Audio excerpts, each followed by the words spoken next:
Hi guys, my name's Michael. I am a skeptic by trade, and I could not resist diving into the world of the Lord of the Rings. It has been called a woke failure, the Rings of Power, and all of these other things, and it's actually a conservative failure. The reason why this show is a conservative failure is due to the stewardship of the Tolkien Estate. There are absolutely no risks being taken with the Rings of Power to adapt the source material. So, how is it possible to create a truly unique and engaging show with no ability to take risk? You need the imprimatur or the blessing of the Tolkien estate to make any changes to the adaptation. They didn't like Peter Jackson's adaptation, which is why I can't currently play my favorite video game from when I was a child called Battle for Middle-earth 2. So this is just a poorly stewarded and poorly cared for garden or world. Tolkien's goal when he wrote The Lord of the Rings was to create a mythology for the English people. So generally, people are able to use and engage with the mythology and actually do creative things with it. But no, the Tolkien estate prevents you from doing that. So the entire approach to how this IP is managed is extremely conservative and extremely stilted. So really, the only decisions that are left to the writers at Amazon from a creative perspective, because they can't really do anything adaptive, they can't really make any changes because Tolkien's estate was so angry at the Lord of the Rings adaptation that Peter Jackson created, which did take a lot of risks with the source material, like changes to Aragorn's character, the changes to Arwen and Bondiel. There's a lot of change there, and a lot of that work from the cinematography perspective. But when we go into the actual changes, they're fairly superficial. Like, who cares what the skin color of the actors are? It's a work of fantasy. Why does that matter to you? It's pretty shallow and pedantic to actually care about that because it's a made-up world. It's a work of fantasy. So if they want to all be pink, they could be pink. But when you have such a stilted and conservative steward of the source material, like the Tolkien estate, how are you actually going to end up with a worthwhile and conservative IP? What a travesty that in order to create anything in this world, Amazon needed to pay $500 million to the Tolkien estate for a license. That seems like highway robbery to me, to be able to actually work with it. So it wasn't about actually creating a show that was true to Tolkien's legacy. It seems like it was about cashing in. And there needs to be a really harsh criticism of the Tolkien estate and how they're managing this IP, because it has the blessing of the Tolkien estate, this adaptation. They're consulting on it, they're going through, and this is who they picked because they wanted someone who was going to agree to have their hands tied in order to preserve the legacy of Tolkien. What does that even mean? What does it mean? And there's this thing where it's like there's this orthodoxy, there's this seeking truth when it comes to creative literature that people seem to engage in as if it's the be all end all, where, oh, it's got to be an orthodox interpretation. Orthodox interpretations are extremely boring if you read most literature material. So if a work has no risk taken, no originality, no changes taken with it, it's not good. We like change, we like adaptation, we like to evolve. But when it's the same stolid conservatism, and this is the orthodox way Tolkien wrote it and the author intended it to be, and that's the only interpretation you can have, well, it's not very useful. So I could go into a position on conservatism and how having a conservative viewpoint when adapting something, where something, in order to be good, needs to be orthodox or it needs to adhere to the intentions of the author. That is a much more nuanced conversation. For us to actually have a really meaningful conversation about the intentions of Tolkien requires a lot of literary engagement and criticism.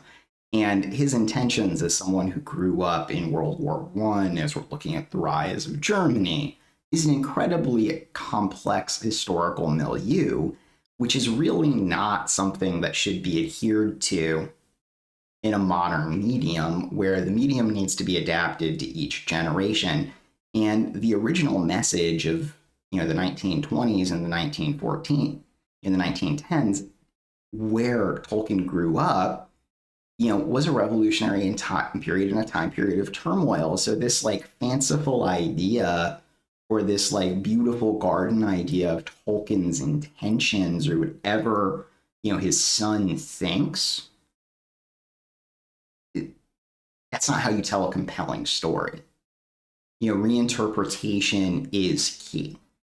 So even within religion, like every generation needs to come to terms with God. You can't just use your parents' legacy. You need to be independent. For foolish consistency is the hobgoblin of little minds. If you read Self-Reliance by Ralph Waldo Emerson, again, it's such a conservatively managed IP. There are no risks being taken with it. There's no active, decisions being made. Because the creative risks or the creative decisions that it looks like the showrunners were allowed to take with the Lord of the Rings IP are really limited. They're just really limited. If you contrast it with the early seasons of Game of Thrones, where George R.R. Martin was involved, they could actually take creative decisions because, lo and behold, the author was involved, which gave them a lot more license, whereas in later seasons, his involvement's not really there. So the level of risk you can take really seemed to go down. And, the willingness to tell the story or commit to telling the story just faded away. But again, what is the problem with Lord of the Rings? Is it just it's only got superficial adaptation? Or is it that it's too woke? That argument is so silly. It's just pathetic. Oh, it's so woke. Oh, shut up. The problem is it's so superficial that the only thing we're talking about is literally like skin color. If they want to be a pink hippopotamus, who cares? Who really cares? But apparently, this is what we're spending our time focusing on, rather than the stolid and conservative management of the Lord of the Rings intellectual property, which is supposed to be the patrimony of, English-speaking peoples for us to inherit. So we have a shared mythology similar to a Greco-Roman mythology, a non-Christian mythos that we're able to leverage from, or at least a more Christian-appearing mythos that's more of a secular narrative. So that's actually extremely revolutionary and extremely forward, but that's not what the Tolkien Estate has really allowed the IP to become. So I love Tolkien's work. I have enjoyed The Lord of the Rings tremendously in my private life. I regularly listen to music in Elvish.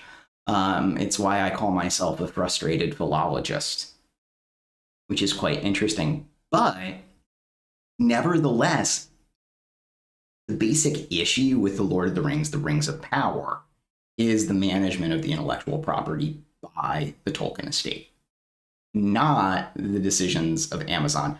Granted, does it seem like they are terrible writers? Yes, it does not seem like they are up to the task. But they had the most money, which seemed to be the criterion of selection established by Christopher Tolkien and the Tolkien Estate, which really didn't leave much room for talent, because they didn't want someone who was talented. They want someone who would do what they told them to do, unlike Peter Jackson. Because creative people don't like being told what to do. They like to take risks. But this is what you get when you need to run something like a stodgy conservative and you don't like people who disagree with you. And that is the reality of the Lord of the Rings of Power. The basic failure of the Tolkien estate to deal with the fact that people who are working and who are creative, like Tolkien, would disagree. They wanted stewards of the asset. And if you think of a character like, oh, I don't know, Denethor, who didn't want to be supplanted by some ranger from the north who was of a ragged house, long bereft of lordship, perhaps the issues begin to make more sense, even if we're using the adaptation, because the steward wasn't going to yield. Interesting. But, when you're giving someone a license to adapt the property, you're basically denying the return of the king, to go with Tolkien here.